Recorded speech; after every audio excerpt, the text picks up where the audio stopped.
The Panasonic S5 rivals cameras way above its price point in terms of its video features, and while the small and lightweight form factor can be a huge benefit most of the time, there are sometimes occasions where you may want to beef it up a little. I've been shooting handheld a lot recently, and while browsing Instagram and seeing loads of amazing handheld rigs, I figured it was about time that I got on that Cine style handheld rig hype. So first things first, I had to figure out exactly what I wanted with this setup. I was so sick and tired of having to switch out the batteries on my Atomos Ninja V, so therefore powering that more efficiently was definitely a big one for me. And while I was at it, I thought I may as well power the S5 externally as well. So that meant that I would need V-mount power since it's simple, adds more weight to the rig, and therefore makes for smoother footage. So since I still wanted to keep this rig nice and compact, I opted for the Nitze N21 D2 V-mount plate because of its small form factor, and the guys at Moman were nice enough to send me out their Moman 99 V-mount battery, which is extremely small, and it has a 99 watt-hour max capacity, so that makes it one of the smallest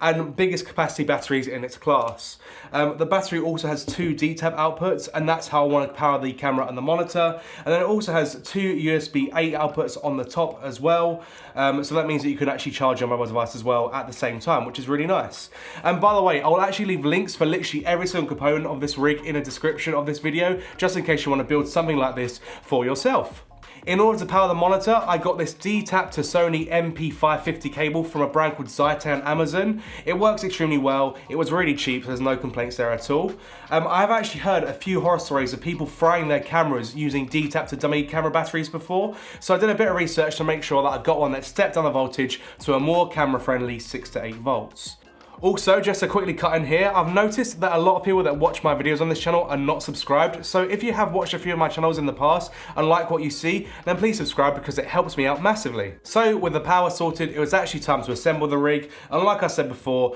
I wanted to keep this setup as compact as possible, so therefore I opted for the SmallRig 8-inch carbon fibre rods, since they're quite small in comparison to the other ones out there. To attach it all, I used just a standard SmallRig base plate that has rod clamps on either side, and then I also got a SmallRig quick release system so I could easily put on the camera if I needed to.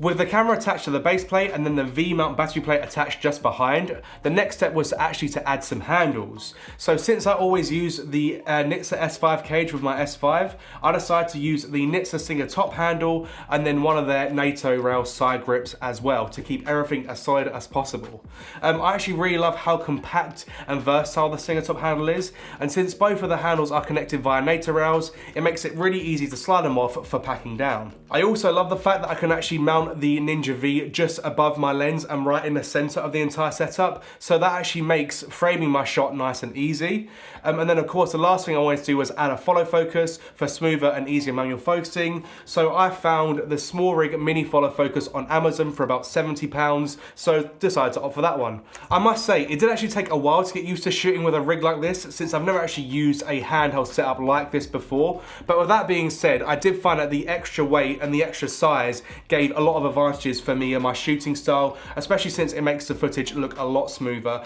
and the extra weight does definitely feel a lot nicer in the hands. I've also enjoyed the absence of battery changes throughout the day, and now I feel pretty confident that I can get power for everything for an entire day shoot only using this small 99 V-mount battery from Moman.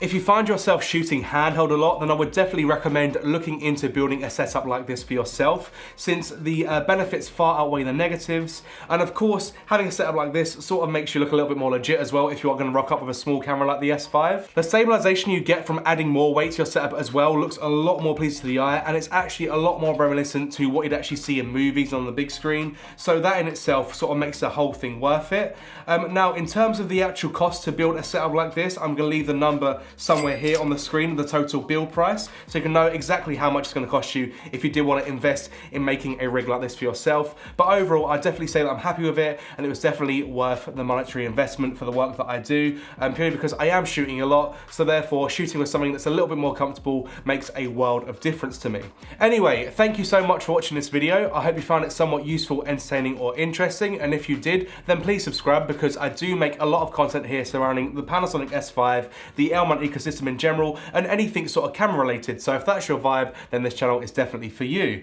So yeah, thanks again for watching, and hopefully I shall see you in the next one. Thank you.